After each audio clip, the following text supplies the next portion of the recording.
I'm Ronnie from Ronnie's Garage in Southern California. So today, what we're going to do, we're going to be focused on a Silver Shadow. This is a 73 Silver Shadow with, I think, 3,200 miles. No, sorry, it is now up to 4,800 miles. It's almost worn out. So this is a pretty rare car to have that low mileage. We're going to do a service. Parking brake adjustment, that's on that list too. And what I'll do there, this car, let me get my tool. The parking brake has a main cable going up to either a handle or a foot pedal, and then has two cables going to the back, one to each trailing arm. This has an adjuster right here, the 73, that has a hex head on it. And what you do is you tighten it while turning the wheel until the wheel stops, okay? And I typically will undo it a half a turn and maybe one click. It has little clicks. Same on this side.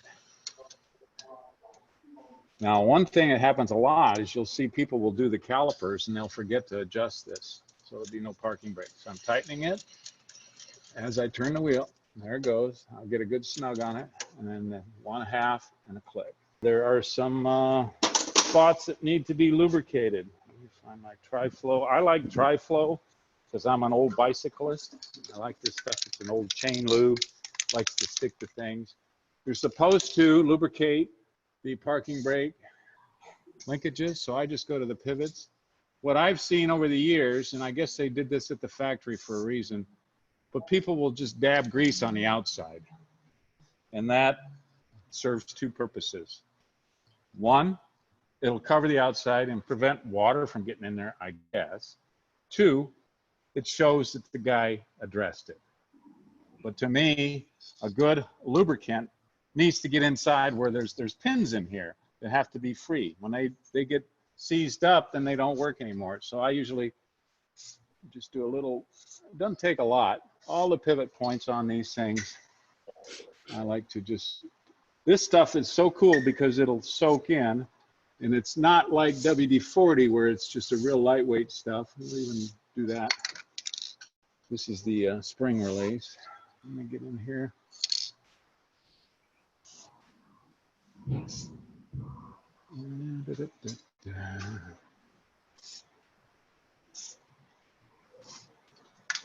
Okay, here's where they like to put grease. I'll still put this on there because this should have a slightest amount of slide in it. And then I'll even go up here to these joints.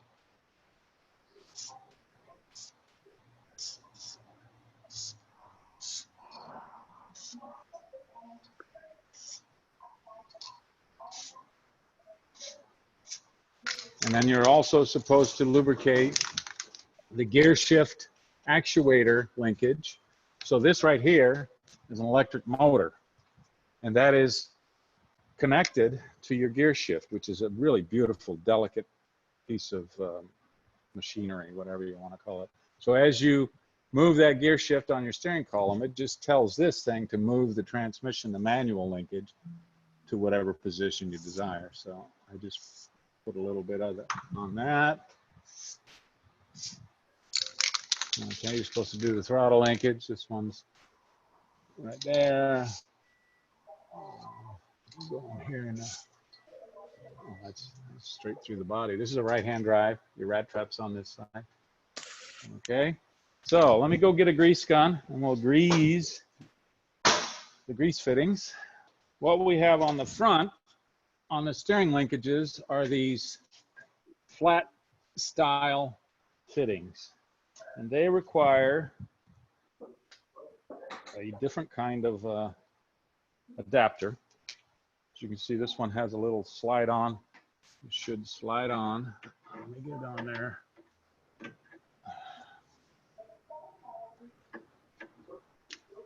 All right, so that slides on there, and I give them a couple pumps. See that boot?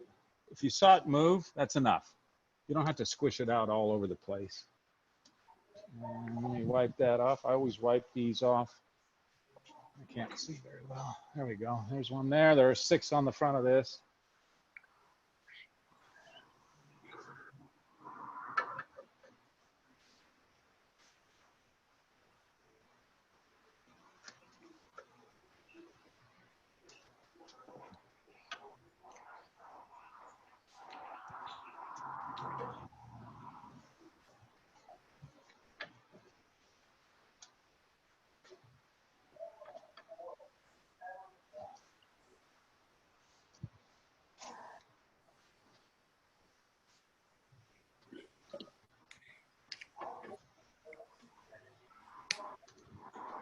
Okay, couple gushes. Now you need the regular Zerk style gun, which is just has that, they usually have a nipple. So one spot you grease on these is the steering stop. When the steering wheel turns all the way, this is a stop right here. Keeps the wheel from turning too far. I've seen a lot of these that get all rusty. So as you're turning in a parking lot and maybe the suspension moving, you get this. So just a little dab, but you can see the corrosion on there. There's that. These typically do not have Zerks on the drive shaft, so you cannot do that, but they do on these axle joints. You've got a big U-joint there, right there. There's your fitting. And these I will pump in until I start to see movement on the boots.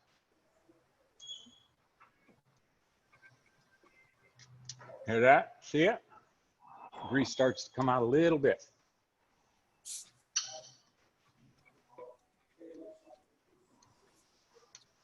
There it is. Last two spots you got to grease are the rebound straps. This right here, if you look at this, let me get my hand up here.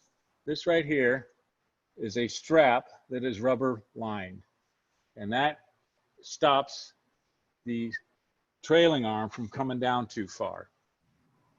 What will happen is that rubber will get dry on these things, and again, make noise. So I just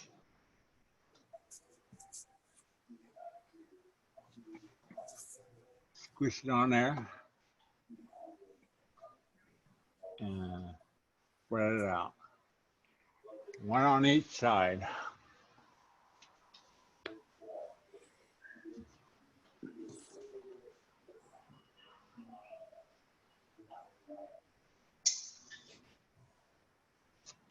Mm-hmm.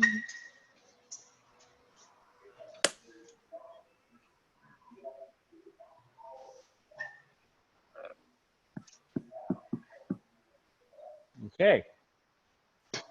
Yuck. Now, if you look at this worksheet, let's go down the list and see what I've done. Rotor condition, that's part of, or this condition, that's part of when you check the brake pads. You want to look for grooves. If the brake pads are thin and are needing replacement, then you want to mic the discs. So that's a matter of using a micrometer and seeing how thick they are. They have minimum thicknesses.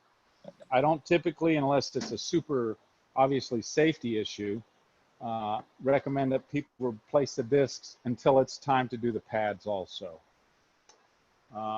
Let's see here. Let's look for the tire date codes. That's a good one. Our government, in their infinite wisdom, has determined that tires have expiration dates now. And that is, I think, mostly due to that big lawsuit between Ford and I think it was Firestone and the rollovers. So what you got to do is you got to find on the tire, it's either on the outside or the inside, the dot. You'll see that there'll be a label there. It says dot. Okay. And then there'll be a number. Is that it? No.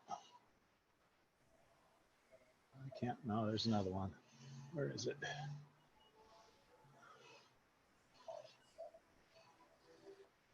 That's it. Oh, okay. No, I see the number. So what we're going to see is we're going to see the dot. You're going to see this like smashed in label. This has LA. Don't pay attention to that. It might be a manufacturer code, but you get see a number here, 4017. These date codes have been on since the 80s and the 90s. And back then, they had 3 digits. So if your tires have 3 digits, that means they're over 20 years old.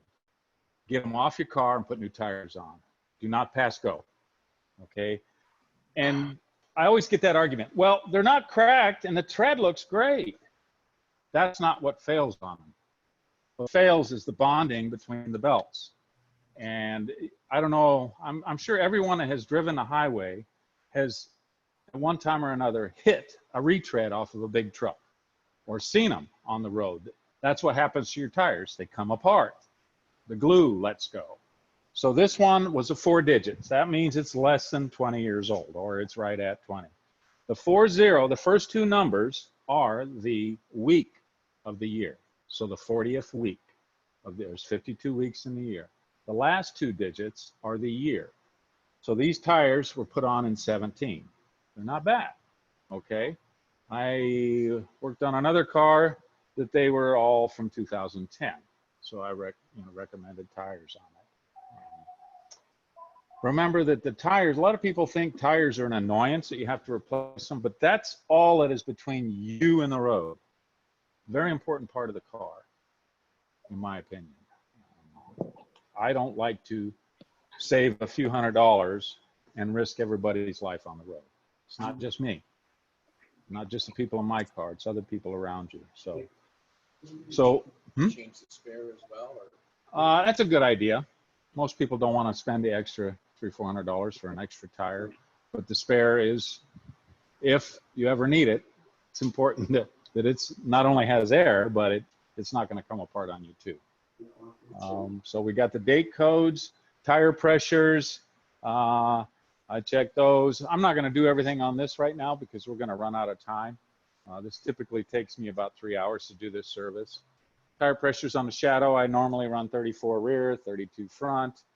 We will look at the spare though. Let's look at the spare. Let the car down. If you want to take a quick look underneath, you can see the spare is hidden down here. Okay. And it drops down. This drops down from an access in the trunk, and you slide it out the back on the road. So let's get her down. 8 years is the rule of thumb, just so you know. I forgot to mention that. If the tire's 8 years old, then it most likely should be replaced. So in the trunk, sometimes trimmers will glue carpets on. See this big rubber plug under the carpet? This is your access plate for the spare tire. This valve stem should be pointing by this hole. I got my finger on it right here. It's kind of hard to see. If you're having your car judged at a Rolls-Royce national event, these better line up. I'm going to go ahead and check this tire since I'm in there. I typically will make that the higher of the two pressures on the, what I recommend, at least 34. If I service a car and that thing doesn't line up, I will drop the spare down. The drop down for the spare is right here. Your lug nut tool should fit this. You unscrew it and it all drops down there. You can lubricate the threads on that too. So let's go ahead and see what the tire pressure is on this one. Oh, look at that. I see 24. So that one hasn't been checked.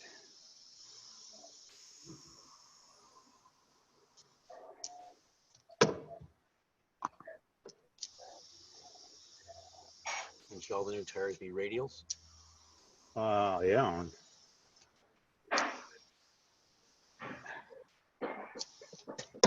So the Silver Shadows came with radials. They should have. Silver Clouds did not. That's why you asked that question. So yes, there's no debate on the radials on the Silver Shadows and on typically. Okay.